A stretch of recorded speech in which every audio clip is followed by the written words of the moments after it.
دوستو ایک دفعہ کا واقعہ ہے کہ خشک سالی کی وجہ سے کھیتوں کھلیان سنسان اور ویران پڑ گئے۔ قحط نے ڈیرے ڈال لیے، لوگ گندم کے ایک ایک دانے کے محتاج ہو گئے۔ یہ سلطان ناصر الدین قباچہ کا عہد حکومت تھا۔ اس صورتحال کے باوجود حضرت بہاؤالدین زکریا ملتانی رحمت اللہ علیہ کا لنگر خانہ پورے اہتمام کے ساتھ جاری تھا۔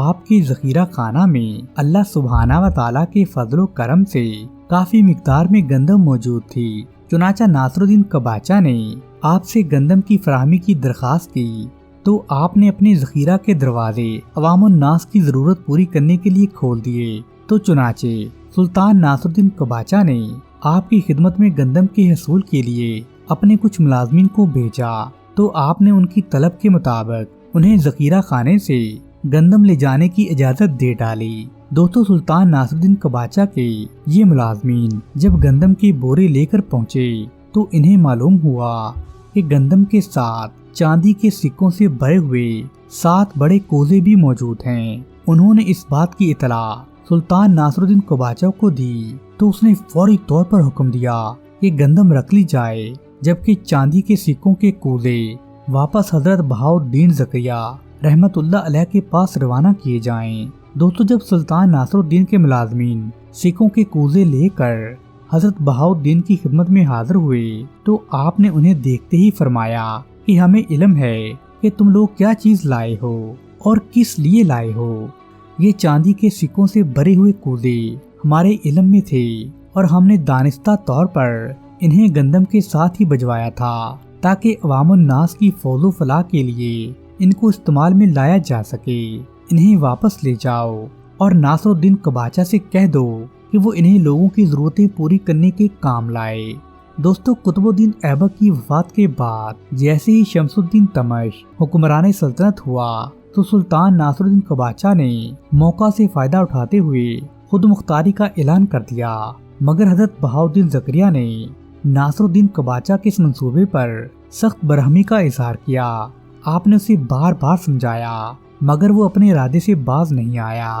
دوستو جب آپ کی تمام کوششیں بے اثر ثابت ہوئیں تو آپ نے سلطان شمس الدین تمش کو خط لکھا جس میں آپ نے واضح طور پر اسے بتا دیا کہ ناصر الدین قباچہ بغاوت پر اتر آیا ہے اور اس نے خود مختاری کا اعلان کر ڈالا ہے اور وہ سلطنت دلی کے زیر اثر نہیں رہنا چاہتا، جبکہ عوام الناس پہلے ہی سے اس سے بہت زیادہ تنگ آ چکے ہیں۔ نہ وہ شریعت کا پابند ہے اور نہ ہی وہ لوگوں کی فلاح و بہبود کے لیے کوشاں ہے۔ اسی طرح کا ایک خط آپ رحمت اللہ علیہ نے قاضی شرف الدین اصفہانی کو بھی لکھا جس نے آپ نے وہی باتیں دہرائیں جو بہاؤالدین زکریا نے تحریر فرمائی تھیں۔ چند پیشہ اور منافقین نے انعام کے لالچ میں رستے میں ہی ان خطوط کو اچک لیا اور انہیں فوری طور پر ناصر الدین قباچہ کے پاس پہنچا دیا۔ سلطان ناصر الدین قباچہ نے اپنے خلاف لکھے گئے ان خطوط کو پڑھا تو وہ غصے سے پاگل ہو گیا۔ اس نے حضرت بہاؤالدین زکریا اور قاضی شرف الدین کو اپنے پاس بلا بھیجا۔ دونوں معززین حسن اتفاق سے اکٹھے ہی سلطان قباچہ کے پاس پہنچے تو سلطان قباچہ نے بظاہر تو دونوں کا استقبال کیا مگر وہ دل ہی دل میں جل رہا تھا۔ اس نے حضرت بہاؤالدین زکریا کو تخت پر اپنے دائیں جانب بٹھایا جبکہ قاضی شرف الدین کو سامنے ایک مخصوص جگہ پر بٹھا دیا جس کی منصوبہ بندی اس نے پہلے ہی سے کر رکھی تھی۔ دوستو اب سلطان ناصر الدین نے قاضی شرف الدین کا لکھا ہوا خط اپنی جیب سے نکال کر انہیں تھما دیا۔ اس سے پہلے کہ قاضی شرف الدین کوئی جواب دیتے سلطان ناصر الدین قباچہ نے جلاد کو خاص اشارہ کیا۔ جلاد کو پہلے ہی سے اس بات کا حکم دیا جا چکا تھا، وہ صرف اشارے کا منتظر تھا۔ اس نے پلک جھپکتے ہی قاضی شرف الدین کا سر قلم کر کے انہیں شہادت کے اعلیٰ رتبے کا حقدار بنا دیا۔ دوستو دربار میں مکمل سناٹا چھا گیا، کسی کے وہم و گمان میں بھی نہیں تھا کہ سلطان ناصر الدین اس حد تک بھی جا سکتا ہے۔ تو پھر اس نے حضرت بہاؤالدین زکریا کا لکھا ہوا خط اپنی جیب سے نکال کر آپ کے سامنے رکھا اور پوچھنے لگا کہ حضرت یہ خط آپ نے کیوں لکھا ہے؟ تو حضرت بہاؤالدین زکریا نے انتہائی جرأت اور دلیری کے ساتھ جواب دیا کہ یہ خط میں نے رب ذوالجلال کے ارشاد کے مطابق لکھا ہے اور اس کا لفظ صداقت پر مبنی ہے۔ تو سلطان ناصر الدین کہنے لگا کہ یہ خط ارشاد ربانی کے مطابق کس طرح ہے، تو حضرت بہاؤالدین زکریا نے ناصرالدین قباچہ کی آنکھوں میں آنکھیں ڈال کر فرمایا کہ یہ رب قادر و قدیر کا ارشاد ہے کہ کسی بے گناہ انسان کا خون نہ بہایا جائے۔ ایک بے گناہ انسان کا خون تمام انسانیت کا خون ہے۔ تم جو قدم اٹھانے والے ہو اس سے مسلمانوں کا ناجائز خون خرابہ ہوگا۔ میں اب بھی یہی کہتا ہوں کہ خود مختاری کا اعلان کرنے سے باز رہو اور اس ذلت و رسوائی سے بچنے کی کوشش کرو جو اس اعلان کے نتیجے میں تمہارا مقدر بن جائے گی۔ دوستو، سیر العارفین میں تو یہ بھی آتا ہے کہ حضرت بہاؤالدین زکریا ملتانی رحمت اللہ علیہ کی اس حق گوئی پر اگرچہ سلطان ناصر الدین خاموش رہا، تاہم وہ اپنے ارادے سے باز نہیں آیا۔ اس نے خود مختاری کا اعلان کیا تو شمس الدین تمش کی فوج نے اسے للکارا اور وہ مقابلے کی تاب نہیں لا سکا اور وہ بھاگ کھڑا ہوا۔ یوں اس کوشش میں وہ دریائے سندھ کے عین وسط میں ڈوب کر مر گیا۔ اس طرح حضرت بہاؤالدین زکریا نے اسے جس ذلت و رسوائی سے خبردار کیا تھا وہ آخر میں اس کا مقدر ہی جا ٹھہری۔ تاہم آپ رحمت اللہ علیہ کی دور اندیشی اور حق گوئی کی بدولت بے گناہ مسلمانوں کا خون ہونے سے بچ گیا۔ دوستو، حضرت خواجہ معین الدین ہمیشہ اسی فکر میں رہتے تھے کہ آخر وہ کون سی سنت رسول صلی اللہ علیہ وسلم ہے جو ان سے رہ گئی ہے، جس پر انہوں نے آج تک عمل نہیں کیا۔ بالآخر یہ عقدہ اس وقت کھلا جب آپ کے ایک معترض نے آپ کے عقیدت مند سے کہا کہ یہ درست ہے کہ حضرت خواجہ معین الدین فرض الہی کے ساتھ ساتھ سنت نبوی صلی اللہ علیہ وسلم پر بخوبی عمل کرتے ہیں، مگر ایک سنت رسول ایسی ہے جن پر آج تک خواجہ صاحب نے عمل نہیں کیا۔ تو آپ کے عقیدت مند نے اس آدمی سے پوچھا کہ بھلا وہ ایسی کون سی سنت رسول ہے جس پر آج تک خواجہ معین الدین نے عمل نہیں کیا۔ اعتراض کرنے والے نے جواب دیا کہ مجھے یہ بتاؤ کہ حضرت خواجہ معین الدین نے ابھی تک شادی کیوں نہیں کی؟ کیا شادی کرنا سنت رسول صلی اللہ علیہ وسلم نہیں ہے کیا؟ دوستو، حضرت خواجہ معین الدین کے اس عقیدت مند نے جب اس بات کا تذکرہ آپ سے کیا تو پھر آپ کو خواب میں تمام تر معلومات معلوم ہو گئیں اور آپ نے فرمایا کہ واقعی میں نے شادی کرنے میں دیر کر دی ہے، تاہم اللہ سبحانہ و تعالی خطاؤں کو معاف کرنے والے ہیں۔ اب میں اس حوالے سے کوئی نہ کوئی کوشش ضرور کروں گا۔ دراصل تبلیغ اسلام کی ترویج اور تبلیغ میں اس قدر مشغول ہو گیا کہ میرا دھیان کبھی شادی کی طرف گیا ہی نہیں۔ انشاءاللہ اب اس کمی کو ضرور پورا کروں گا۔ دوستو، اللہ سبحانہ و تعالیٰ کی ذات مسبب الاسباب ہے اور ہر کام مشیت ایزدی سے وقت پر ہی ہوتا ہے۔ خدا کا کرنا ایسا ہوا کہ انہی دنوں ایک ایسا واقعہ پیش آیا جس نے حضرت خواجہ معین الدین کی زندگی میں ایک نئے باب کا اضافہ کر دیا۔ دوستو، قلعہ پٹلی کے حکمران ملک خطاب نے ہندوؤں کے ساتھ ایک خون ریز مارکے میں دشمنان اسلام کو عبرتناک شکست دے ڈالی تو ہندو راجا کی جوان لڑکی بھی قیدی بن کر آئی۔ ملک خطاب نے ہندو حکمران کی نوجوان لڑکی کو لے کر حضرت خواجہ معین الدین چشتی رحمت اللہ علیہ کی خدمت اقدس میں حاضری دی اور کہنے لگا کہ یا حضرت، میں نے آپ کی دعاؤں سے دشمنان اسلام کو شکست دے ڈالی ہے۔ یہ لڑکی جو میرے ہمراہ ہے یہ ہندو راجا کی بیٹی ہے اور یہ بھی دوسرے قیدیوں کے ساتھ قید ہو کر آئی ہے۔ اب میں اس کو لے کر آپ کی خدمت میں اس لیے حاضر ہوا ہوں کہ آپ اسے کنیز کے طور پر اپنے پاس رکھ لیں۔ یہ آپ کی خدمت بھی کرے گی اور مجھے یہ جان کر بڑی خوشی بھی ملے گی۔ دوستو، حضرت خواجہ معین الدین نے فرمایا کہ درویش کو کبھی بھی کنیز کی ضرورت نہیں ہوتی، یہ آسائشیں تو سلطانوں اور بادشاہوں کے ہاں پائی جاتی ہیں۔ میری کوشش تو یہ ہے کہ میں اپنے تمام کام خود کروں اور کسی نوکر چاکر یا کنیز باندی کو اپنے پاس رکھ کر بادشاہوں جیسا طریقہ نہ اپناؤں۔ میں اسے ہرگز قبول کرنے کو تیار نہیں ہوں۔ البتہ میری تجویز یہ ہے کہ اسے دعوت اسلام دو۔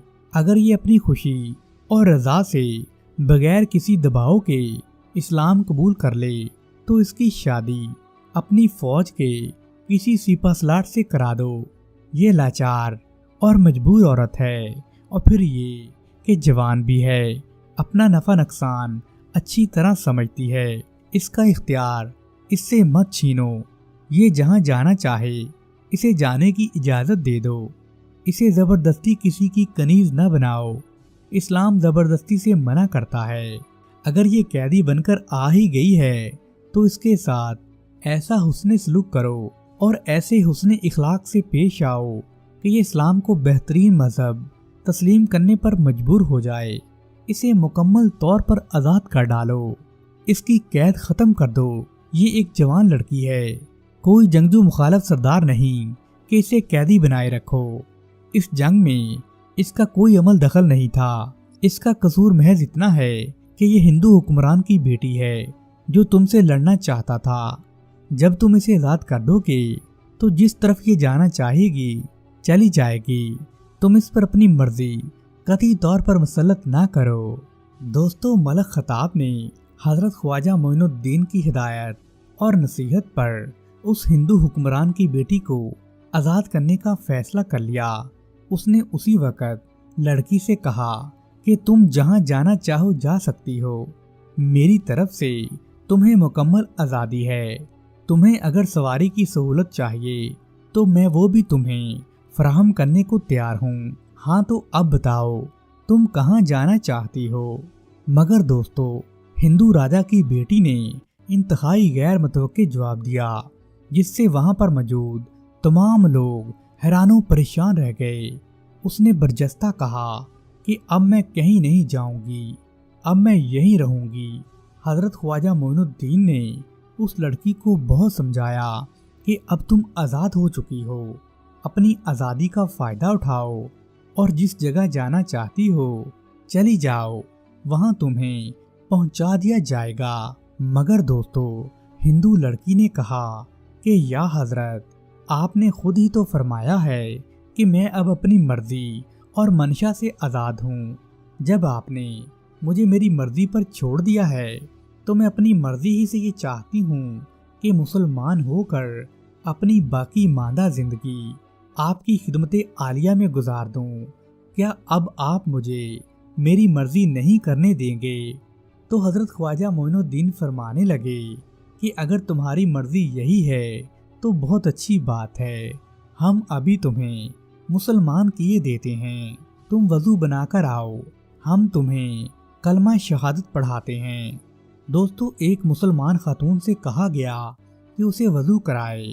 جب وہ ہندو لڑکی وضو کر کے واپس آئی تو حضرت خواجہ معین الدین نے اسے کلمہ شہادت پڑھایا اور یوں وہ دائرہ اسلام میں داخل ہو گئی۔ بعد ازاں اسی لڑکی کا نام آپ رحمت اللہ علیہ نے امت اللہ رکھا اور کچھ دنوں بعد ہی اس لڑکی کی شادی حضرت خواجہ معین الدین چشتی رحمت اللہ علیہ سے ہو گئی۔ اس طرح آپ نے یہ سنت رسول صلی اللہ علیہ وسلم بھی پوری فرمائی۔ آپ کی شادی انتہائی سادگی سے ہوئی۔ بی بی امت اللہ انتہائی نیک، پاک باز اور صوم و صلات کی پابند خاتون تھیں، پرہیزگاری اور تقوی کی چلتی پھرتی مثال تھیں۔ آپ کے وطن سے حضرت خواجہ معین الدین کی عبادت و ریاضت میں مشہور صاحبزادی حافظہ جمال رحمت اللہ علیہ بھی پیدا ہوئی تھیں۔ دوستو، سیر الاقطاب کے مطالعے سے پتہ چلتا ہے کہ حاکم اجمیر سید وجیہ الدین مشہدی نے بھی اپنی پاک دامن بیٹی محترمہ عصمت بی بی آپ رحمت اللہ علیہ کے نکاح میں دینے کا اندیہ ظاہر کیا تو حضرت خواجہ معین الدین نے ان کی اس خواہش کا احترام کرتے ہوئے عصمت بی بی سے بھی شادی کر لی۔ عصمت بی بی کے وطن سے حضرت خواجہ معین الدین کو اللہ سبحانہ و تعالی نے 3 ہونہار، نیک سیرت اور باکردار فرزند عطا کیے، جن کے نام حضرت خواجہ فخر الدین، خواجہ ضیاء الدین اور خواجہ حسام الدین شامل ہیں۔ دوستو، حضرت خواجہ معین الدین جب سے دلی میں اپنا قیام ختم کر کے اجمیر شریف پہنچے تھے تو دلی والے